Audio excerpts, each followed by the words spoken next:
आप सबके अपने अपने अफकार होते हैं। नवाज शरीफ प्रॉब्लम क्या है देखें, वर्ल्ड रिकॉर्ड मुलाकातों का नवाज शरीफ के पास है, Guinness book of world record में आप देंगे, मैं आपको यकीन दिलाता हूं कि रिकॉर्ड लग जाएगा। मुलाकातों का Guinness book of world record में नवाज शरीफ के पास रिकॉर्ड है। जेल में हमने निकाली थी एवरेज 20 के करीब मुलाकातें रोज की निकल रही थी। हालांकि कुछ दिन छुट्टी भी होती है, मुलाकातें नहीं हो सकती बीच, लेकिन नवाज शरीफ साहब का जो है वो रिकॉर्ड है मुलाकातों का। तबाही मुलाकातें मियां साहब ने फरमाई है जेल के। सहाफी हमारे साथ मौजूद है, वो कहते हैं 14-15 बंदों कुर्सियां लगती थी, सब तय करते थे, लिस्ट आती थी कि इसको बुला लो, इसको बुला लो, इसको। जिस बंदे ने लिस्टों पे गुड लगाए हो और क्रॉस लगाए हो, उसको क्या पता आर्टिकल कैसे लिख। इनकी टोटल कारकर्दगी जेल के अंदर जो लिस्ट बाहर से आती थी लिख के उर्दू जुबान में, उसके ऊपर क्रॉस या गुड लगाने की है। वो कहां से आर्टिकल पढ़ नहीं सके, कभी तो दिखेंगे ये आर्टिकल। दूसरा, शहबाज शरीफ साहब का मैंने अपनी आंखों से देखा, दोपहर का खाना नीचे लिखा हुआ जनाब मुझे ये चाहिए, ये चाहिए, ये चाहिए, ये चाहिए, ये चाहिए। सेहतमंद आदमी इतना नहीं खाता, मैंने इस पे वीलॉग किया उस दौर में, इनकी अपनी राइटिंग का मैंने देखा। सेहतमंद बंदा इतना खाना नहीं खाता जो रायगढ़ में बना के इनकी लिस्ट जाती थी, इनके मुलाजिम लेके नाश्ते के टाइम जब आप खाना खा लेना घर में, आपको कोई पूछे आपने दोपहर में क्या खाना, तो आप कहते हैं दोपहर में पूछी, पेट भरा हो तो बंदे को याद ही नहीं होता कि क्या खाना है। वो नाश्ते के टाइम जो लिस्ट बनाते थे ना दोपहर के और रात के खाने की, वो मैंने देखी है। अब खानों की लिस्टें बनाने वाले, मुलाकातों की लिस्टें फाइनल करने वाले जब ये देखें कि उनका मुखालिफ आर्टिकल लिख रहा है, भाई गश तो पड़ेंगे। अब मामला ये है कि हमारे वो सारे दोस्त जो बहुत परेशान है, मैं उनसे हमदर्दी कर सकता हूं, क्योंकि लीडर के नाम पे उनको एक ऐसी आइटम मिली है जो आर्टिकल नहीं लिख सकती, बल्कि अगर वो खुद लिख दें तो वो उसको पढ़ नहीं सकती। ये हालात।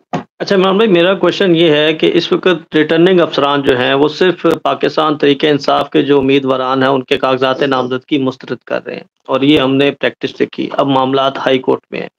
क्या आपको एक तो इस सारी जानिबदारी के हवाले से आप क्या राय रखते हैं, और दूसरा क्या आपको इलेक्शन होते नजर आ रहे हैं? क्योंकि आज सेक्रेटरी इलेक्शन कमीशन ने इस्तीफा दे दिया है, सेनेट से करारदाद मंजूर हो गई है, और हर तरफ जो है वो यही बातचीत हो रही है कि इलेक्शन जो है वो बर वक्त होते दिखाई नहीं दे रहे। देखिए, ये इलेक्शन होंगे और वोट पड़ेंगे तो इमरान खान इलेक्शन जीत जाएगा, ये सबको पता, पब्लिक को भी पता, सारे ही जान। अब जितने टैक्टिक्स हमने माजी में देखे पॉलिटिकल पार्टीज के खिलाफ, वो तो हमने देखे। इस दफा हमने नए एक्सपीरियंसेस भी किए, बहुत सारी नई चीजें भी हमने देखी, हुई हैं। पीटीआई के खिलाफ ऐसी चीजें हमने देखी, एक्सरसाइज की निजाम दे के, वो पहले हमने कभी देखी नहीं थी। ऐसी चीजें हुई हैं, और ब्यूरोक्रेट्स जो है वो ज्यादा आसानी से इन चीजों को प्रैक्टिस कर लेते, तो उन्होंने किया। हमने इतने बड़े पैमाने पर ऐसे ही कागजात रिजेक्ट होने को कभी नहीं देखा। लेकिन देखिए, आपके साथ कुछ भी हो, आपकी जो आखिरी होप होती है वो अदालत, आखिरी उम्मीद। देखिए, उम्मीद तो सिर्फ अल्लाह ताला से हो, जो हकीकी उम्मीद है वो तो सिर्फ अल्लाह रब्बुल इज्जत से हो। रब ही है इंसाफ करने वाला, और रब ही है हर कमजोर की मदद करने वाला। लेकिन रब ने एक निजाम भी बनाया हुआ है ना, उसी निजाम के थ्रू अल्लाह ताला आपको रास्ता दिखाता है। तो होता क्या है कि अदलिया ही आपकी लास्ट होप होती है। अब आप खुद आप लोग रिपोर्ट कर रहे हैं, मैं आप लोगों की खबरें पढ़ रहा हूँ। पहले तो मैं खबरें नहीं देख रहा था, क्योंकि मुझे तो मना कर दिया गया था कि खबरें देखो ही ना। जब मैं वापस आया हूँ, मैंने 1-2 दफा कोशिश की तो मुझे मना किया था, इवन डॉक्टर्स ने भी, कि आप दूर ही रहें खबरों से फिलहाल। तो अब मैं थोड़ा बहुत अपने कुछ मैंने सोर्सेज भी रिवाइव किए हैं वापस, पिछले 1-1.5 हफ्ते में।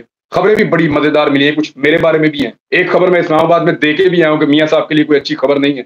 लेकिन आपके सवाल पे मैं आता हूँ वापस। अदलिया से आप लोग जो रिपोर्ट कर रहे हैं उसके मुताबिक तो मुझे ये समझ आई है कि जो ज्यादती हो रही है काफी हद तक उसका मुदावा हो रहा है। यही होप है। अगर तो इलेक्शन हो जाते हैं तो नताइज हम सब जानते हैं। 2022 के इलेक्शन से पहले 20 हल्कों में इलेक्शन था, उन्होंने लिख लिख के दिया कि 1 सीट बमुश्किल पीटीआई, 2 सीटें बमुश्किल पीटीआई। मैंने अर्ज किया था इलेक्शन अगर हो गया ना तो धांधली के बावजूद 15+ ये जीत जाएगी पीटीआई। उन्होंने माफी तक नहीं मांगी अभी तक, और अब फिर कह रहे हैं कि पता नहीं कौन कौन सी पार्टियां जीत जाएंगी। लाहौर से पीपल्स पार्टी को जितवा रहे हैं। हद हो गई यार, ये तो अजीब ही बात है। आप ये कहें असर के वक्त आप कहें जी आधी रात हो गई है, तो ये तो नहीं हो सकता। लाहौर से पीपल्स पार्टी कैसे जीत जाएगी? ये तो कुछ समझ में आने वाली बात ही नहीं है। जब से जरदारी साहब की शक्ल में पीपल्स पार्टी को एक सपोर्ट मिली है, पीपल्स पार्टी अब लाहौर से जीतना तो भूल ही जाए। मामला ये है कि अदालत के ऊपर ही ये मुनहसर है, जजेस के ऊपर ही उम्मीद हो सकती है सबको कि लोगों को इलेक्शन मिल जाए, फ्री एंड फेयर मिल जाए, जो मुश्किल है। लेकिन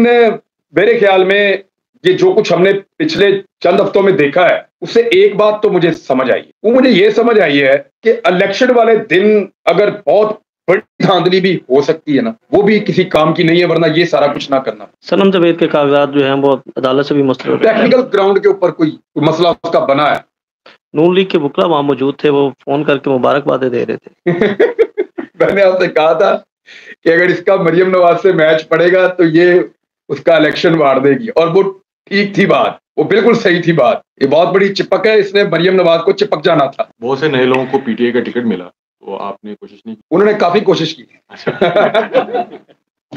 सर करोड़ों रुपया लगा के जो है वो आरओ को लगाया गया था, और उन्होंने जो है वो हलाल भी किया कि कागजात मुस्तरद किए, लेकिन अदालत ने काफी लोगों के बहाल कर दिए। अच्छा, करोड़ों रुपए का तो कोई सबूत मौजूद नहीं है, लेकिन उन्होंने गलत किया इसका सबूत तो मौजूद है। मतलब के मुख्तलिफ हलकों से मुस्तरद होने वाले कागजात नामजदगी कॉपी पेस्ट पे मुस्तरद हुए, एक ही तरह का कंटेंट है सारा, ये तो मुमकिन नहीं है। अब जिस तरह के वो मुस्तरद हुए उसी तरह वो एक्सेप्ट हो गए अदालत में जाके। ये देखिए शर्मिंदगी वाली कितनी बात है, शायद कोई शर्म ही खत्म हो गई है। ब्यूरोक्रेट्स को ये सोचना चाहिए था कि जो हम काम कर रहे हैं ये अदालत में जाके रिवर्स हो जाए। आप कोई फैसला करें और इमीडिएटली 3 दिन में उसका उल्टा फैसला आ जाए। एक आम गैरतमंद आदमी को उस पर शर्म आनी चाहिए। पता नहीं, अब मेरी तो समझ से बाहर। अच्छा sir, in constitution of Pakistan article 19 says that everyone has the right to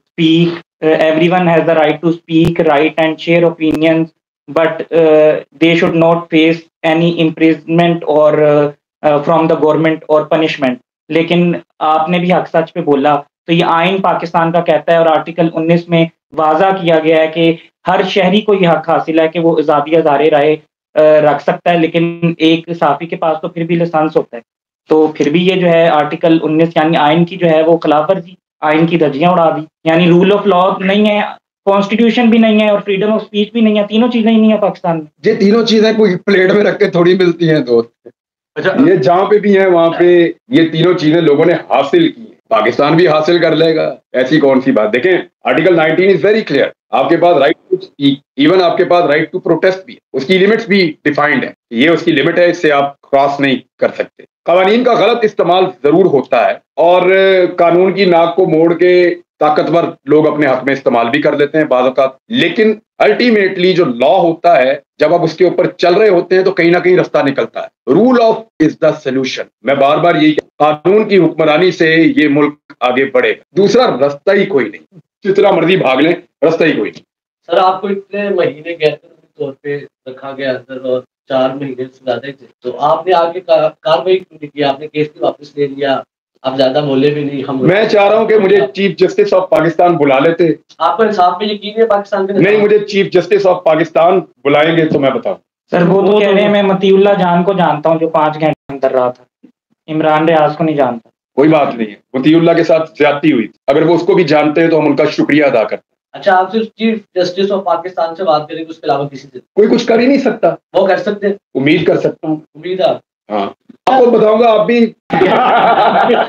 Imran भाई, आप वापस आने के बाद बलोचों के पास पहुंच गए और आपने वहां पर सिंबॉलिकली उन लोगों से माफी दी, उसके बाद आपको कोई पैगाम आया हो? देखिए, मैंने गलत काम नहीं किया, एक चीज मैं आपको बताता हूँ, मैंने उस पर शर्मिंदगी। इस मर्तबा एक सियासी जमात ने जानबूझ के ये स्टेटमेंट मेरा निकाला और मुझे इंस्टिगेट करने की कोशिश की। उनको लगा कि मैं हर चीज में क्योंकि अड़ जाता हूँ, जिद्दी आदमी हूँ शायद, तो ये अड़ जाएगा, ये कहेगा जी मैंने जो कहा था ठीक कहा था। सिर्फ उनको ये बताने के लिए कि मैं भाई जो मुझे ठीक लगता है उसी पे अड़ जाता हूँ। मुझे लगा मैं गलत था, मैंने जाके उनसे माफी मांग ली और मैं, उनका बड़ापन है, उन्होंने मुझे माफ कर दिया। वो मुझे धक्के भी मार सकते थे कि चल निकल इधर से, तूने एक गलत बात की हुई है हमारे बारे में। उनका बड़ापन है, उन्होंने मुझे माफ कर दिया। तो मैं तो हर जगह पे जहां पे भी कोई मुझे आज के बाद मौका मिलेगा, मैं कहूँगा कि पूरा पाकिस्तान जो है उसको इकट्ठे होना चाहिए और पूरे पाकिस्तान की बात सुनी जानी चाहिए। हमें अपने मसाइल को खुद रिजॉल्व करना चाहिए, इससे पहले कि दुनिया हमारा तमाशा